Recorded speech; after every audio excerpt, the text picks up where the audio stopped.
Eu tenho colocado uma série de situações e circunstâncias que a gente precisa observar, né? A primeira delas é a reforma da Previdência. A gente tem aí discussões envolvendo também a agenda comercial desse governo, que parece que a primeira viagem seria para o Chile, e é importante esse relacionamento comercial, esse comércio internacional do Brasil, como vai ficar. A questão da agenda de privatizações e também de concessões. A gente também tem possibilidade de discussão de reforma tributária.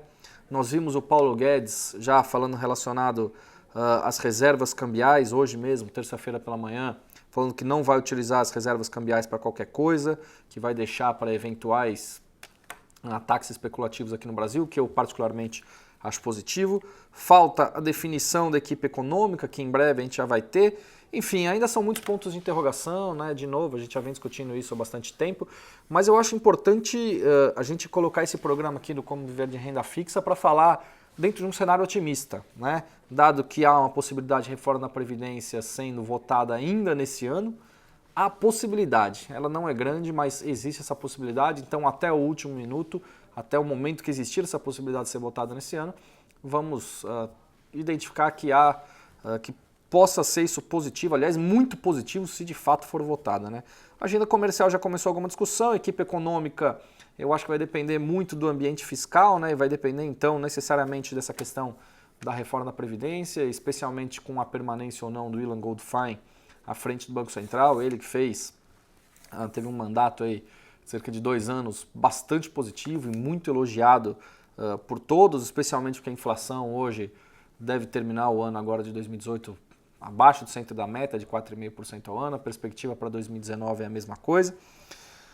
E aí tem reforma tributária, outras coisas, reforma política, mas claro que isso a gente vai ver com o tempo, né? Não será de um dia para o outro que teremos todas essas novidades. Claro, isso aí também é algo absolutamente normal, natural de um processo de transição. Então, falando de um tempo, de um momento que a gente pode levar em consideração o otimismo para tudo isso. Então, a reforma da Previdência sendo aprovada aí até o final do primeiro semestre de 2019, vocês veem que eu já coloco esse prazo um pouco mais para frente.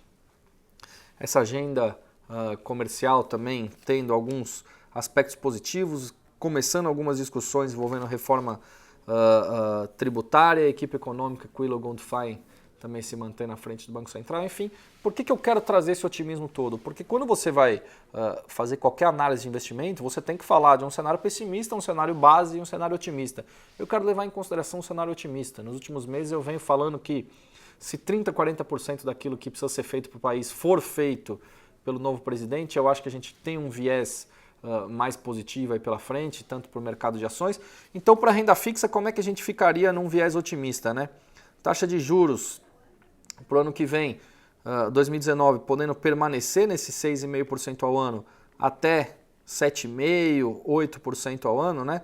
No boletim Focus do Banco Central, divulgado às segundas-feiras pela manhã, a expectativa ainda é de 8% ao ano, isso pelo menos de consenso de mercado, mas se a reforma da Previdência for aprovada em alguns termos consistentes, a gente pode ver, inclusive, ela se mantém em 6,5% ao ano.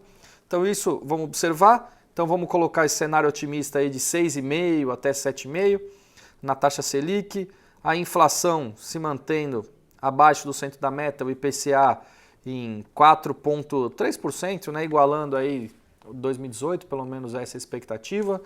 Num câmbio que aí é muito mais difícil a gente falar de dólar, né? Isso é chute puro.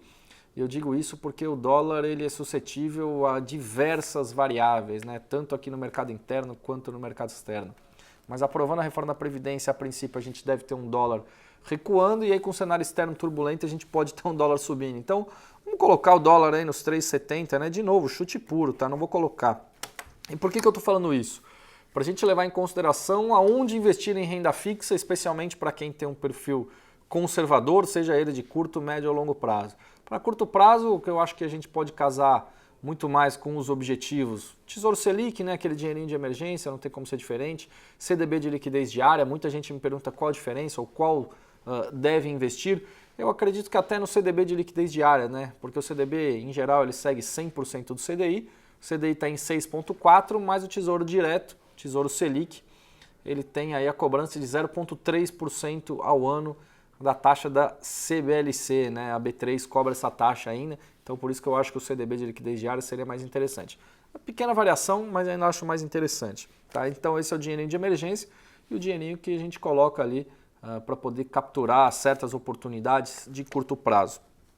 Eu vejo também, no momento do Tesouro Direto, a gente já tem aí o Tesouro IPCA sendo negociado abaixo dos 5% ao ano, né? Os 5% aquele prêmio mais a inflação ao ano, é somado um ao outro.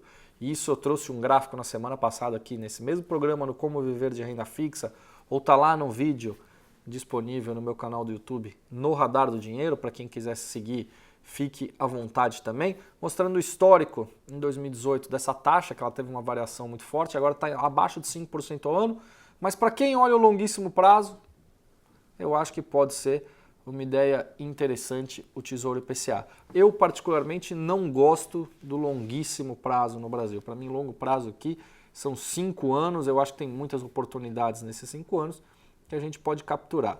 Então, falando de tesouro, é isso.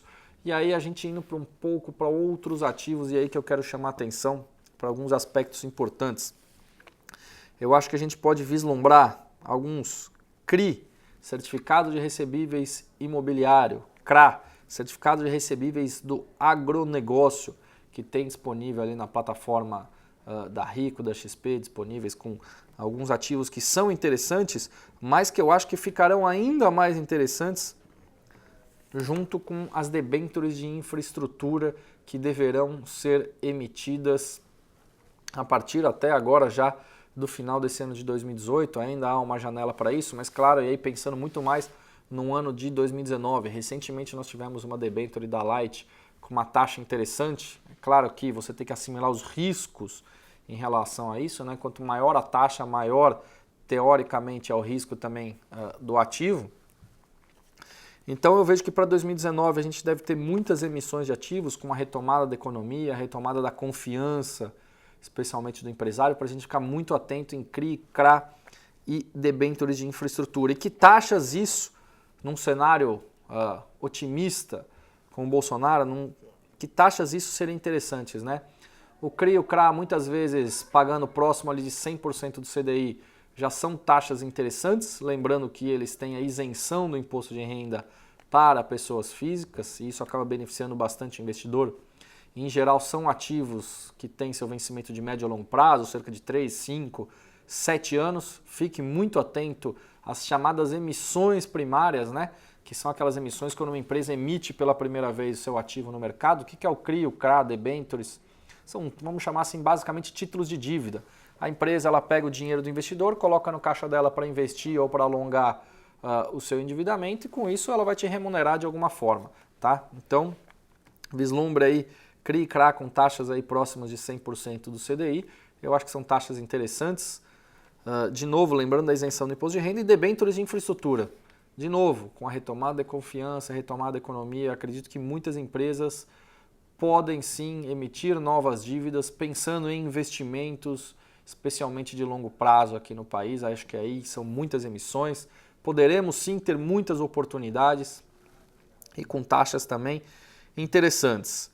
Enfim, esse é o cenário que eu vislumbro agora com o Bolsonaro eleito, um cenário otimista. Eu acho que mais otimista ainda estaremos para a Bolsa de Valores, mas aqui a gente tem que falar de renda fixa, mas mesmo você que é conservador e que tem uma idade ainda não muito elevada e que quer atingir seus objetivos de uma forma, num prazo um pouco mais curto, eu recomendaria você considerar olhar com um pouco mais de carinho a partir de agora para o mercado de ações.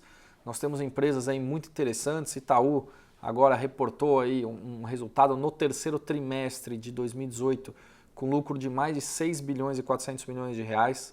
É um negócio exorbitante, mais de 19 bilhões de reais só no ano de 2018, ainda levando em consideração que ainda falta o quarto trimestre de resultados. Quer dizer, ações de empresas consistentes, com um nível de gestão eficiente, boas pagadoras de dividendos, é nisso que a gente tem que pensar. Então, quando você vai entrar no mercado de ações, você tem que comprar ações de empresas assim, já conhecidas do público nacional, com todas essas características que eu passei aqui para você. Mas aí voltando para esse perfil mais conservador, dado que aqui é o programa de renda fixa, a gente vai falar, bom, eu, Roberto, não posso indicar para você que tem esse tipo de perfil comprar 40%, 50%, 60% do seu patrimônio em ações. Não, compre 5% do seu patrimônio em ações, 1, 2, 3%, comece devagar, comece comprando ações dessas empresas, lojas Renner, Itaú, lojas americanas, Bradesco, e aí eu coloco muito mais o setor de varejo e de bancos, porque eu acho que são dois setores interessantes, com grandes empresas em cada determinado setor. Enfim, acho que é isso. Então, ações, CRI, CRA, debêntures de infraestrutura, eu acho que para 2019 são boas opções, levando em consideração, de novo, um cenário otimista com Jair Bolsonaro, especialmente com a reforma da Previdência sendo aprovada até o final do primeiro semestre de 2019. Beleza? Acho que por hoje é isso. Ficamos por aqui. Um grande abraço a todos e até o próximo programa. Tchau, tchau.